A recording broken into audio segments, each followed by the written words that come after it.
The abyss, the bottomless pit, Tartarus, Gehenna, the lake of fire, outer darkness.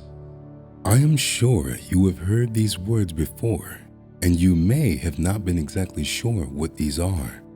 These words are places. The Bible tells us there are some strange things under the earth, very strange and unusual things under the earth. But these are topics that are rarely preached in the church today.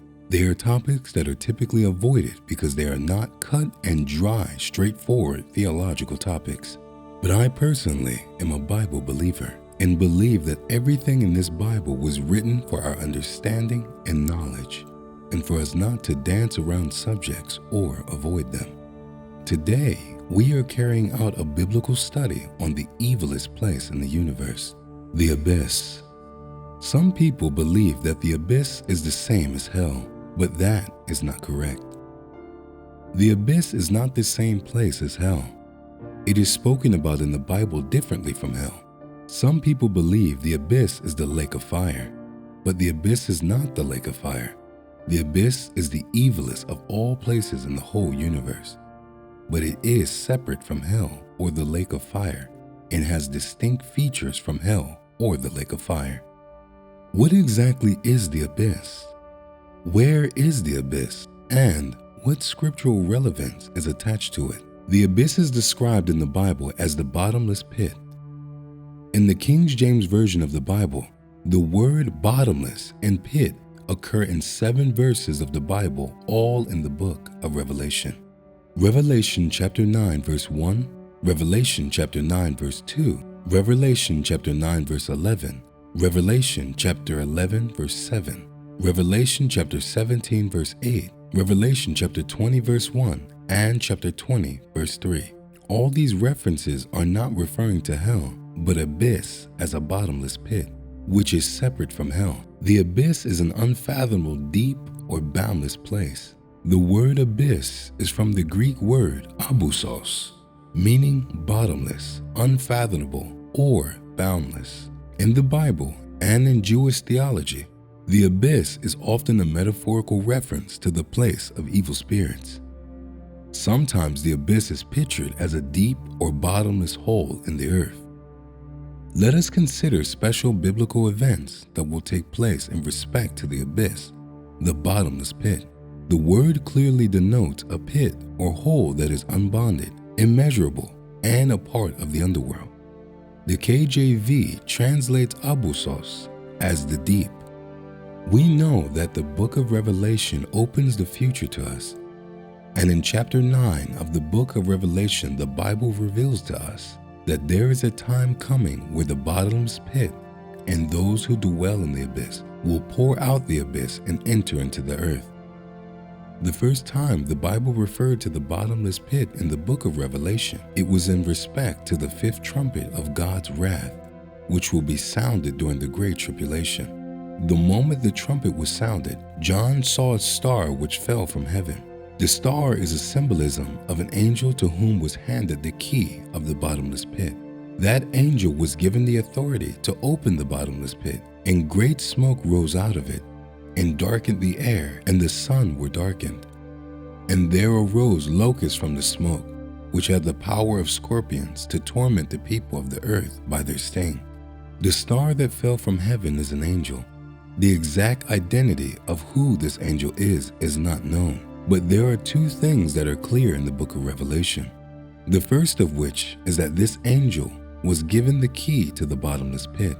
The Bible does not specify who exactly gives this angel the key to the abyss, but it is plausible that it is either God or Jesus, or an angel tasked with holding the key. Most Bible scholars believe the one who holds the keys is none other than Jesus Christ. They argue that only Christ has a right to the keys of all spiritual realms, and nobody can open what he shuts or shut what he opens except they borrow the key from him. Revelation chapter 3 verse 7, "And to the angel of the church in Philadelphia write, These things say he who is holy, he who is true, he who has the key of David, he who opens and no one shuts, and shuts and no one opens. Here is represented the fact that Christ allows Satan to be active within limits while the world lasts.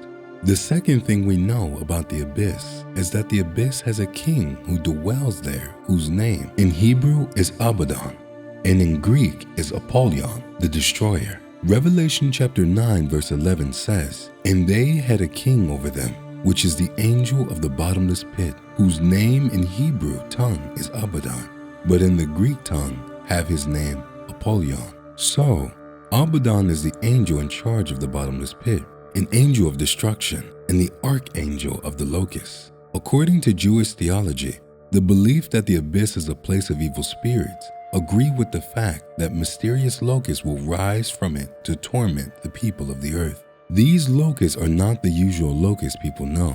They are terrific and poisonous, and we see their description in Revelation chapter 9, verse 7 through 9, which gives you an idea of the type of creatures that dwell in the abyss. These frightening creatures are housed in the abyss, waiting for their time to be released. The abyss is where Satan will be bound for 1,000 years. Revelation chapter 20, verse 1 through 3. "And I saw an angel come down from heaven, having the key of the bottomless pit and a great chain in his hand. And he laid hold on the dragon, that old serpent, which is the devil and Satan, and bound him 1,000 years, and cast him into the bottomless pit, and shut him up, and set a seal upon him, that he should deceive the nations no more, till the 1,000 years should be fulfilled. And after that he must be loosed a little season." The devil will be cast into the bottomless pit at the end of the Great Tribulation for a period of 1,000 years. The abyss is a mystery. It is called the bottomless pit. That is, it has no end, and yet the devil will be captured, bound, and thrown into its unfathomable pit for millennia. At the end of the 1,000 years, the devil will be brought out again without struggle by the same angel. The devil will be chained and locked up in the abyss. Imagine the world without the devil. The 1,000 years of Satan's imprisonment in this dark and unfathomable pit is the same years the righteous will experience the millennial reign of Christ on earth. He will be confined in the dark pit for the period of time God has appointed. One thing you need to understand is that Satan is a powerful, powerful being, but he is nowhere near the level of God. They are not even in the same league. Sometimes you see pictures of God and the devil arm wrestling, and this creates the dangerous illusion that God and Satan are in equal playing fields. They are not. Satan in his power can only go so far. Satan in his power can only do so much. His power has limits. When Jesus came down to this earth and died on the cross, he allowed it to happen. When he was wounded for our transgressions, he allowed it to happen. When he was bruised for our iniquities, he allowed it to happen. When he came down to this earth, he laid down his life. He wasn't killed. You can't kill God. Jesus is God. You can't kill God. He laid down his life. At any point Jesus wanted, he could have called legions of angels to destroy every living soul on the earth. Even when Jesus laid down his life, he was in complete and utter control. When Satan is locked up for the 1,000 years, he won't be in control because he is not all-powerful. His power is limited. Even though Satan is described as the god of this world right now, his power is limited. God only permits him to only go so far.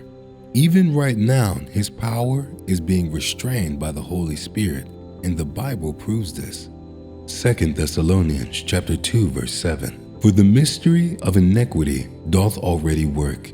Only he who now letteth will let, until he be taken out of the way. The he who is spoken of is no one other than the Holy Spirit. For now, Satan and the man of sin are being restrained. The principle of their working is now present. The mystery of lawlessness is already at work. But at the right time, the Holy Spirit, he who restrains their full revelation, will be taken out of the way. Believe me, if the Holy Spirit was not holding him, restraining him, all hell would be breaking loose on earth right now. So, Satan will be locked up in the abyss for 1,000 years, and then he will be released, and then he will be cast into the lake of fire. The abyss is seen in the visions as an evil deep, a great and bottomless hole. It represents the power of darkness.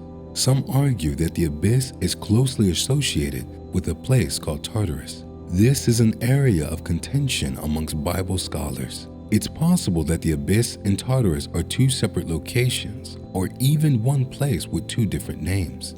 I will leave you to come to your own conclusion on whether it is the same place or two different locations.